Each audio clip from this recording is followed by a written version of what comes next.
Have you ever lost money deposited into a liquidity pool and wondered why it disappeared? Well, the first thing you need to know is that you are not alone. Many other liquidity providers have certainly wondered the same thing. You may not be aware, however, that something called impermanent loss could have had an effect on what happened. In this video, you will learn what impermanent loss is and how it can affect your profit as a liquidity provider. So let's get into it.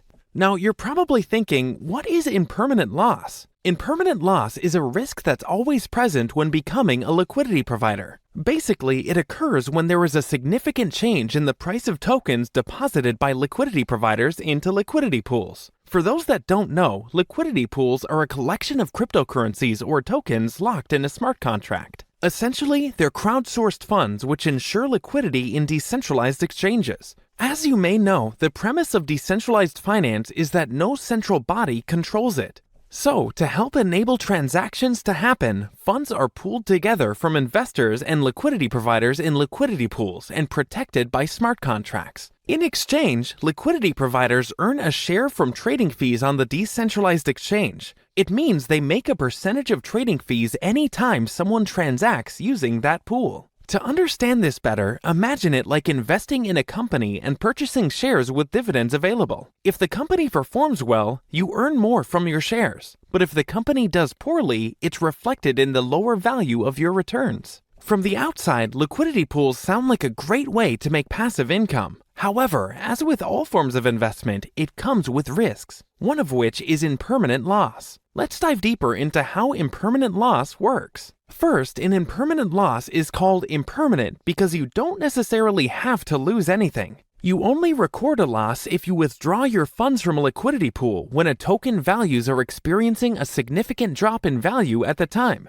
If you waited until the price returned to the previous level before withdrawing, you would lose nothing. So let's look a little more closely at the mechanics behind impermanent loss. Most exchanges require liquidity providers to provide liquidity in trading pairs on a ratio of 1-to-1. That means you can add, say, Ethereum and DAI at equivalent values. Suppose the current price of 1 Ether is equal to 100 DAI, a stablecoin, and so you need to deposit 100 DAI for each Ether you add to the pool. In this example, you deposit 1 Ether and 100 DAI. In this example, as 1 DAI is equal to $1, your total investment is worth $200. Now, let's say the entire pool has 10 Ether and 1,000 DAI. In this case, your contribution represents 10% of the pool, so you'll earn 10% of the trading fees whenever someone makes a trade using this pool. Perfect situation, right? Well, unfortunately, there are no perfect situations in the finance world. Sometimes currencies experience volatility. For example, if the price of Ether decreases to 400 DAI, it creates opportunities for certain traders to buy Ether at a lower price and sell DAI to the pool, balancing out the ratio. These traders, called arbitrage traders, are certainly on the lookout to make a profit from discrepancies in the market. As a result of these arbitrage traders, the pool's ratio adjusts to match the new market rate, but the liquidity in the pool remains constant.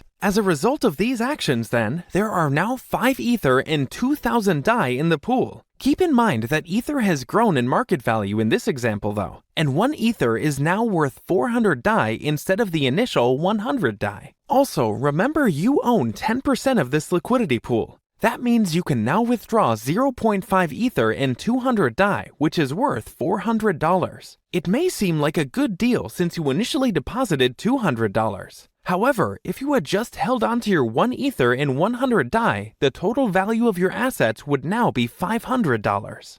By holding your assets instead of depositing them into the liquidity pool, you would have made an extra $100. This difference is referred to as impermanent loss. However, it should be noted that your actual loss greatly depends on the network's transaction fees, with fees contributing to any returns you make. For instance, if the transaction fees in the scenario were extraordinarily high, from a lot of activity, it could actually cushion the loss from the price change, or even reverse the loss altogether. This is why the loss is seen as impermanent. You only lose value if you withdraw at the time when asset prices are low. If you don't withdraw, the gains made from the trading fees can sometimes surpass the loss from their price change. Now, this is only one example.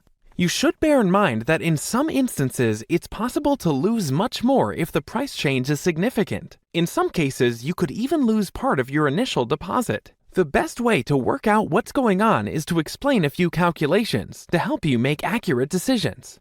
This is necessary because on the surface, it is very difficult to know when you are at a loss. From the example I used earlier, at first glance, it didn't seem like you lost anything. It's only through carefully considering what you would have made that the bigger picture becomes clear. And by the way, if you're enjoying the video so far, don't forget to smash the thumbs up button and subscribe to the channel. Okay then, how do you calculate impermanent loss?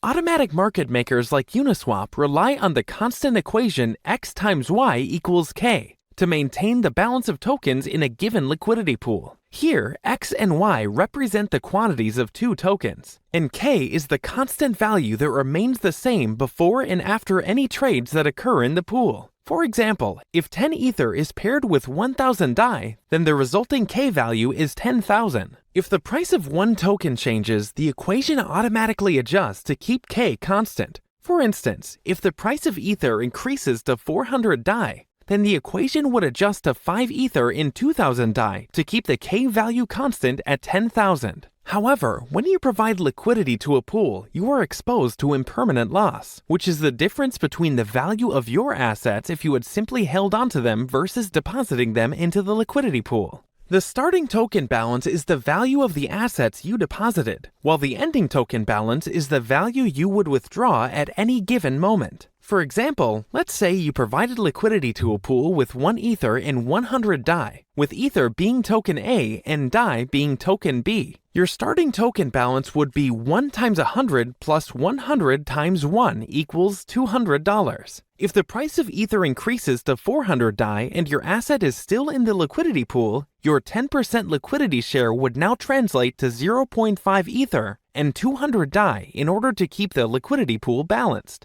Therefore, your ending token balance would be 0.5 times 400 plus 200 times 1 equals $400. This means that you made a profit of $200, which is the difference between your starting and ending token balance plus any trading fees earned. However, if you had simply held on to your assets, your ending token balance would be 1 times 400 plus 100 times 1 equals 500. This is a loss of $80, which is classified as impermanent loss. To avoid impermanent loss, you can consider providing liquidity to pairs with less volatility or by hedging your position. Additionally, you can also consider providing liquidity with stablecoins, which are less prone to price fluctuations. So you must be wondering, what can I do to avoid impermanent loss? To avoid impermanent loss, the easiest way is to hold onto your assets instead of providing liquidity. However, providing liquidity can potentially lead to returns. So if you're willing to take the risk, you cannot completely avoid impermanent loss. Nonetheless, here are some tips to reduce your exposure to it. One way is to use stablecoins. Impermanent loss is more likely to occur with volatile assets than with stable ones. Therefore, it might be best to avoid volatile assets when providing liquidity and stick with stable tokens such as stablecoins. Another way to reduce your exposure is to start with small amounts and gradually increase your investment as you learn more about the market. By doing so, you can diversify your assets and reduce your loss exposure. It's important to understand your risk tolerance and only invest money that you can afford to lose. Investment requires prudence, so determine how much risk you're willing to take before providing liquidity. Finally, you can reduce your exposure to impermanent loss by using reliable market makers. Ensure that your automated market makers are trustworthy, so you don't fall prey to manipulators. To recap, in this video you learned about impermanent loss, a risk faced by liquidity providers in decentralized finance. Impermanent loss occurs when there's a significant change in the price of tokens deposited into liquidity pools, and it can affect the profits earned by liquidity providers. Impermanent loss is called impermanent because the loss is only recorded if you withdraw your funds from a liquidity pool when the token values are experiencing a significant drop. If you wait until the prices return to their previous levels before withdrawing, you don't have to lose anything. Additionally, you saw how to calculate impermanent loss using the constant equation x times y equals k, which is used to maintain the balance of tokens in liquidity pools. Finally, you were shown some tips on how to avoid or reduce the impact of impermanent loss, such as using stablecoins, starting with small amounts, understanding your risk tolerance, and using reliable market makers. Understanding impermanent loss and its potential impact on your profits is crucial for participating in decentralized finance as a liquidity provider.